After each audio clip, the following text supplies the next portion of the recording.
Welcome to our ninth session of Introduction to Economics. Today we'll be focusing on macroeconomic indicators. These indicators are vital tools for understanding the overall health of an economy and are used by analysts and policymakers to guide economic decisions. In today's lesson, we'll explore various macroeconomic indicators. We'll discuss their definitions, types, examples, and importance. By the end of this session, you'll have a solid understanding of these indicators and how they inform economic analysis and policy. France has no friends, only interests. This quote by Charles de Gaulle highlights the pragmatic nature of international relations where economic interests often drive decisions. It sets the stage for a discussion on how macroeconomic indicators serve as tools to protect and advance these interests. Before diving into macroeconomic indicators, let's briefly distinguish between macroeconomics and microeconomics. Macroeconomics examines the economy as a whole, focusing on aggregate measures like GDP, inflation, and unemployment. In contrast, microeconomics looks at individual markets and the behavior of consumers and firms. Our focus today will be on the macroeconomic perspective. Macroeconomic indicators are statistics that reflect the economic circumstances of a country, region, or sector. They are used to assess the economy's current and future health. These indicators are crucial for making informed policy decisions and economic forecasts. There are three main types of macroeconomic indicators: leading, lagging, and coincident indicators. Each type provides different insights into economic activity, helping us understand both current conditions and future trends. Leading indicators are crucial in economic analysis as they predict future economic activity. These indicators change before the economy as a whole changes, providing early signals of economic trends. This predictive power makes them invaluable for policymakers, businesses, and investors who need to anticipate and prepare for economic shifts. However, while leading indicators can provide valuable foresight, they should be interpreted with caution. They can sometimes give false signals or be affected by short-term fluctuations that do not reflect long-term trends. Therefore, it's important to consider a range of indicators and not rely solely on one measure. For instance, the yield curve plots the interest rates of bonds having equal credit quality but differing maturity dates. Normally, long-term interest rates are higher than short-term rates, resulting in an upward sloping yield curve. An inverted yield curve, where short-term rates are higher than long-term rates, is often viewed as a predictor of recession. Historically, yield curve inversions have preceded many recessions, making it a closely watched indicator. Lagging indicators provide confirmation of economic trends and shifts after they have occurred. Unlike leading indicators, which predict future activity, lagging indicators reflect changes that have already taken place. This makes them valuable for validating economic patterns and trends, offering a retrospective view that helps confirm the state of the economy. Because lagging indicators follow economic events, they are often used to assess the effectiveness of economic policies and decisions. They can help policymakers understand the impact of their actions and adjust future strategies accordingly. For example, CPI measures the average change in prices paid by consumers for a basket of goods and services over time. CPI is a primary indicator of inflation. Rising CPI indicates increasing inflation, while a stable or declining CPI suggests stable or decreasing inflation. It helps confirm trends in purchasing power and cost of living. Coincident indicators are key metrics that move in tandem with the overall economy, providing real-time snapshots of the current economic state. These indicators are valuable because they offer immediate insights into economic conditions, helping policymakers, businesses, and investors understand what is happening in the economy right now.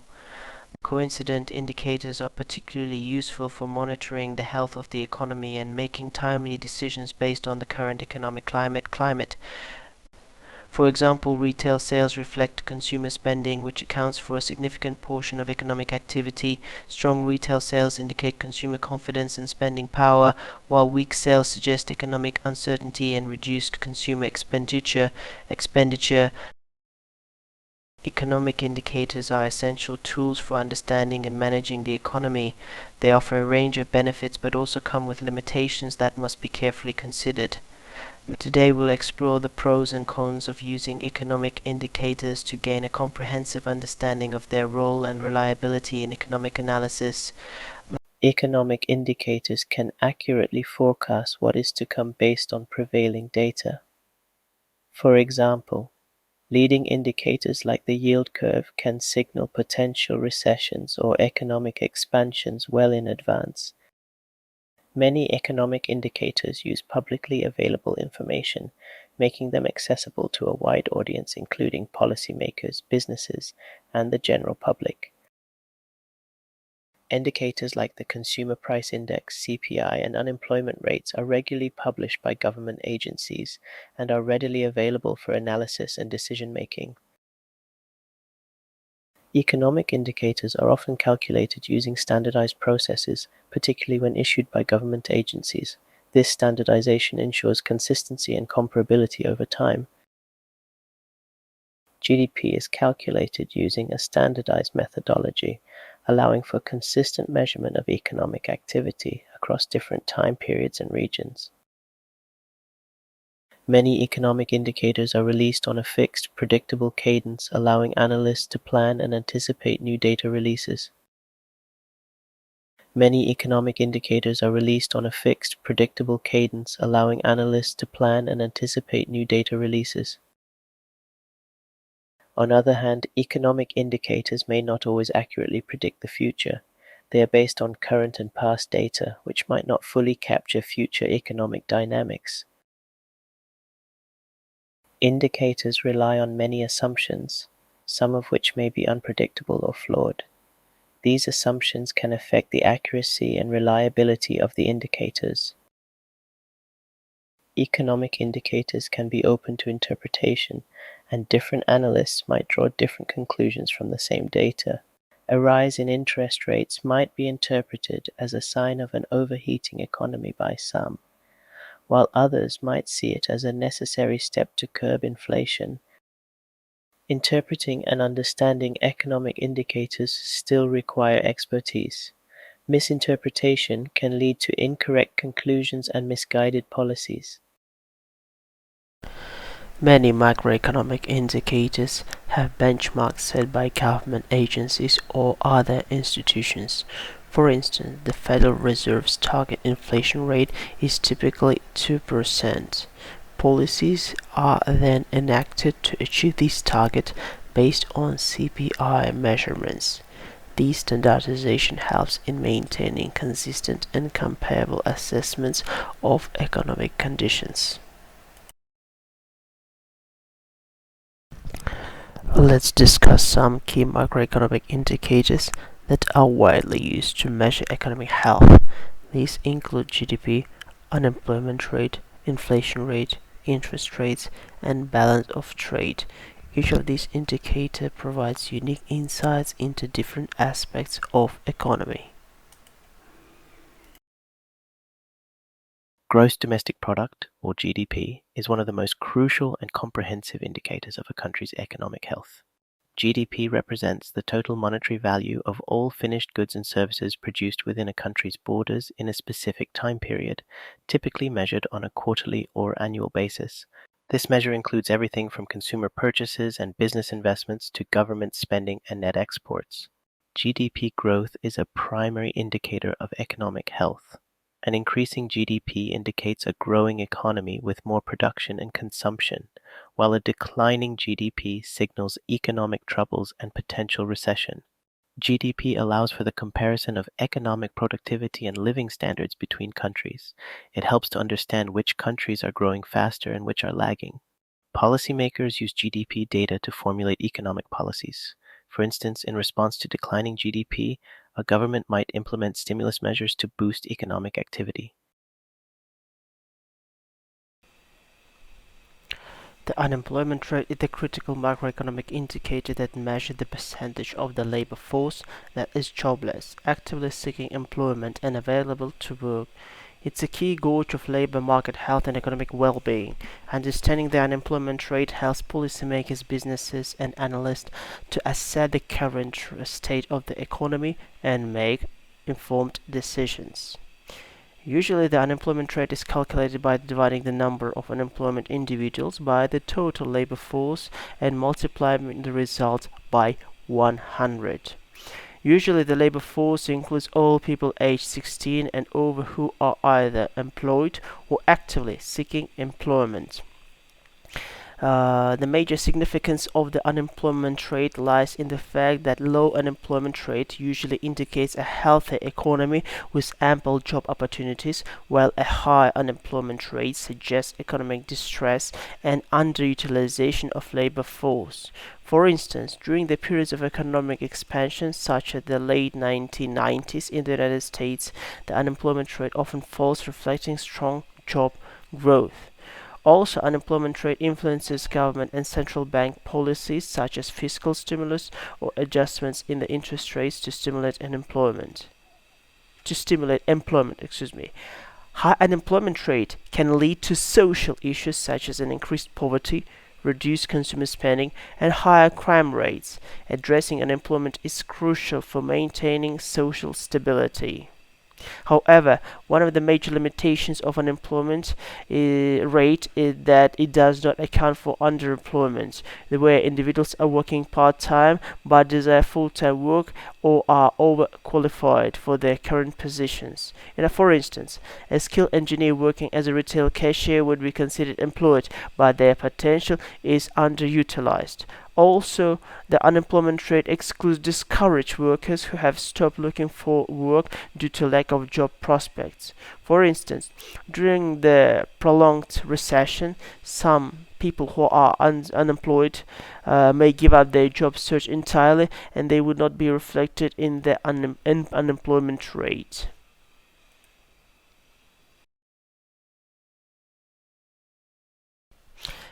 The inflation rate is a critical macroeconomic indicator that measures the rate at which the general level of prices for goods and services is rising, thereby eroding the purchasing power of money.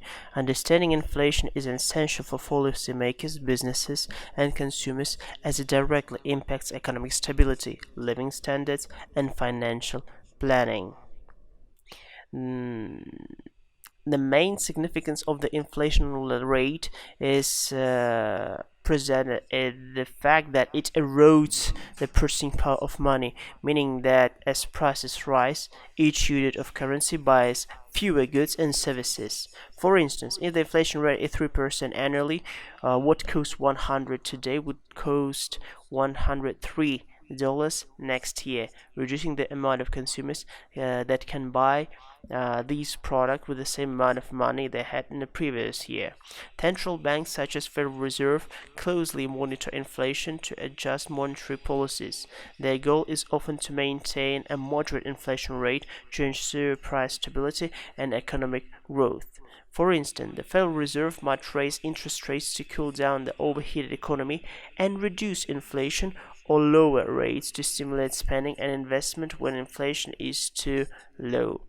Remember, inflation influences interest rates set by central bank. High inflation typically leads to high interest rates to prevent the economy from overheating, while low inflation might result in lower interest rates to encourage borrowing and spending.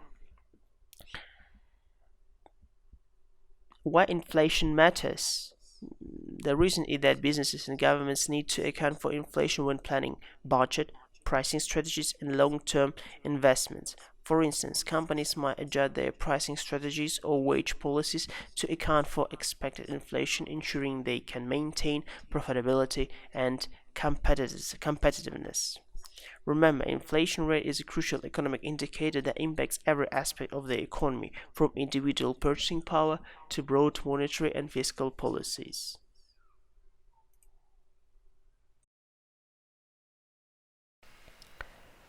Interest rates are a fundamental macroeconomic indicator that reflect the cost of borrowing money and the return on savings. They are expressed as the percentage of the principal amount and are crucial for both economic policy and individual financial decisions. Understanding interest rates helps in comprehending how monetary policy influences the broader economy, affecting everything from consumer spending and business investments to inflation and economic growth.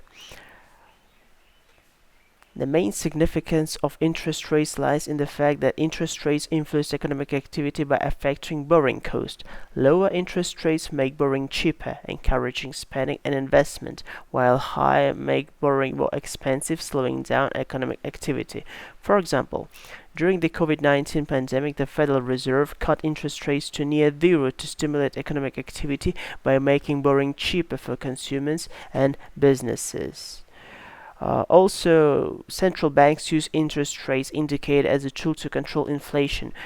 Raising rates can help cool down an overheating economy and reduce inflation, while lowering interest rates can stimulate spending and increase inflation if it's too low.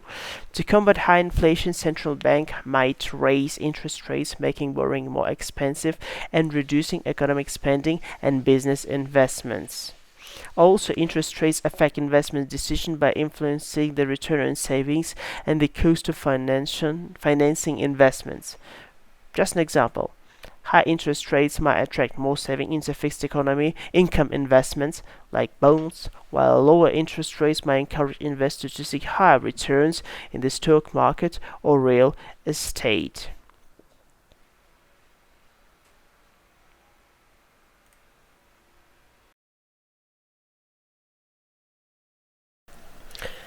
The balance of trade is fundamental macroeconomic indicator that measure the difference between a country's exports and imports of goods and services. It is a crucial component of a country's current account and is essential determinant of economic health and international economic relations. Understanding the balance of trade helps in assessing a country's economic performance, competitiveness, and its position in the global markets. When the country is exporting more than it imports, the situation can be described as a trade surplus. For instance, if a country exports 500 million worth of goods and services and import 300 million, it has a trade surplus of 200 million. And on other hand, if a country exports and imports 600 million worth of goods and services each, it has a balanced trade. On other hand, if a country B imports 700 million worth of goods and services and exports 400 million, it has a trade deficit of 300 million. The balance of trade reflects the country's economic strength and competitiveness. A trade surplus can indicate a robust manufacturing sector and strong international demand for country's goods, while the trade deficit might suggest a reliance on foreign goods and potential economic vulnerabilities. A trade surplus can contribute to economic growth by supporting domestic industries and increasing national income. Conversely, a trade deficit might slow growth if it leads to increased borrowing or depletes foreign currency reserves.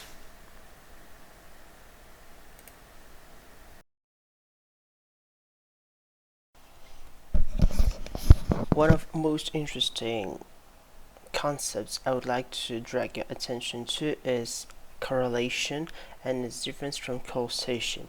An economics distinguish between correlation and causation is crucial for accurate analysis and effective policy making. Misinterpreting these concepts can lead to erroneous conclusions and misguided decisions, which can have significant economic consequences. Let's explore what correlation and causation mean, their difference, and why understanding them is important in economic analysis. First of all, let's talk about the correlation, which which occurs when two variables move together in predictable pattern. This relationship can be positive, both variables move in the same direction, or negative, one variable moves up while the other moves down. For instance, there might be a correlation between an ice cream sales and temperatures. As temperatures rise, ice cream sales tend to increase. However, this does not mean that high temperatures cause more ice cream sales. On the other hand, causation indicates a cause and effect relationship between two variables, or where one variable directly influences the other. For instance, increased interest rates can cause a reduction in borrowing. Here, the change in interest rates directly affect borrowing behavior. Policymakers rely on economic analysis to make decisions that impact the economy. Confusing correlation with causation can lead to ineffective or harmful policies. Just an example. Suppose there is a specific government that observes a correlation between unemployment rates and inflation. If it assumes a causal relationship without further analysis, it might implement policies that do not address the underlying causes, potentially worsening the situation. Also, economists and analysts need to understand whether observed relationships between variables are merely coincidental or if one variable directly affects another. During economic expansion, both consumer spending and GDP growth typically rise. While these variables are correlated, understanding whether increased consumer spending drive GDP growth, in other words causation, or if they are both influenced by third factors such as an overall economic confidence, is crucial for accurate analysis.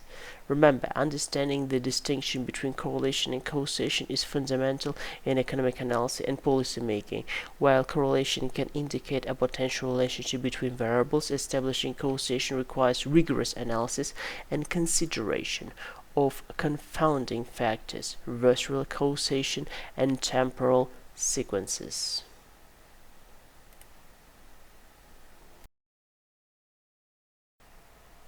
Economic cycles, also known as business cycles, refer to the fluctuations in economic activity that our economy experiencing over time. These cycles consist of periods of expansion or growth and contraction, recession. Understanding this cycle through various economic indicators helps policymakers, businesses, and investors anticipate changes in the economy and make informed decisions. Let's delve into the key phases of economic cycles and the indicators that help us to understand them. Okay, number one, expansion. Expansion is a phase characterized by rising economic activity, including increases in GDP, employment, and industrial production.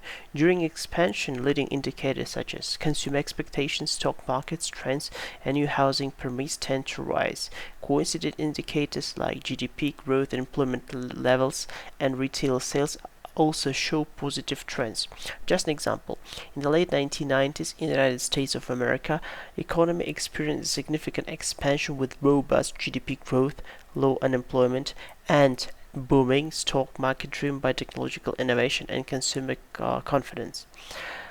If I talk about the peak, we can define it at the point at which the economy transitioned from expansion to contraction. It represents the highest level of economic activity before the downturn.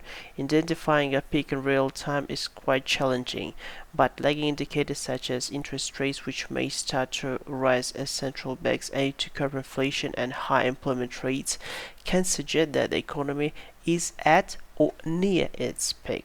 For instance, the United States economy peaked in 2007 before entering the Great Recession. Leading up to this peak, indicators like high employment and rising interest rates have been signaling potential overheating and contraction, which can be replaced by the word of recession. Is a phase marked by declining economic activity, including decreases in GDP, employment, and consumer spending. Leading indicators such as significant drop in new housing permits or declining business confidence can signal the onset of recession. Coincident indicators like falling GDP and employment levels confirm the contraction. For instance, during the financial crisis of 2008, financial United States economy contracted sharply, with GDP declining and unemployment rates rising significantly. Leading indicators like steep decline in new housing starts had signaled trouble ahead. And The trough is the lowest point of economic activity in the cycle where the economy bottoms out before beginning to recover. Coincident indicators such as stabilization in retail sales and improvements in industrial production can signal that the economy has reached a trough and is starting to recover. For instance, after the Great Recession, the United States economy reached its trough in mid-2009 with coincident indicators showing stabilization and gradual improvements in economic activity.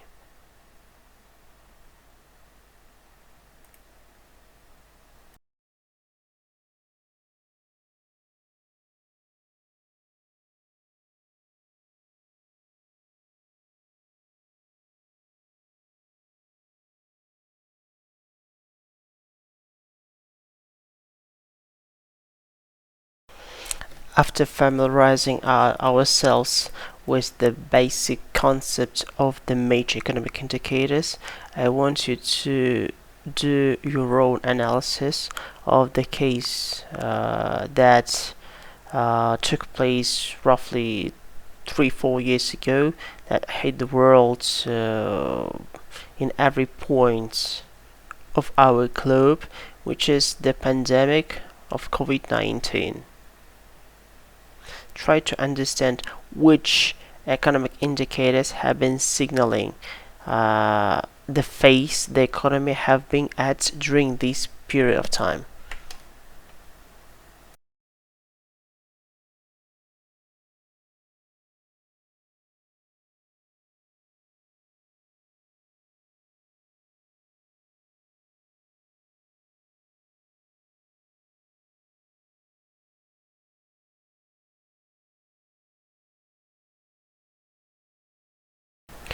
Okay, thank you for your participation. Thank you for your attention.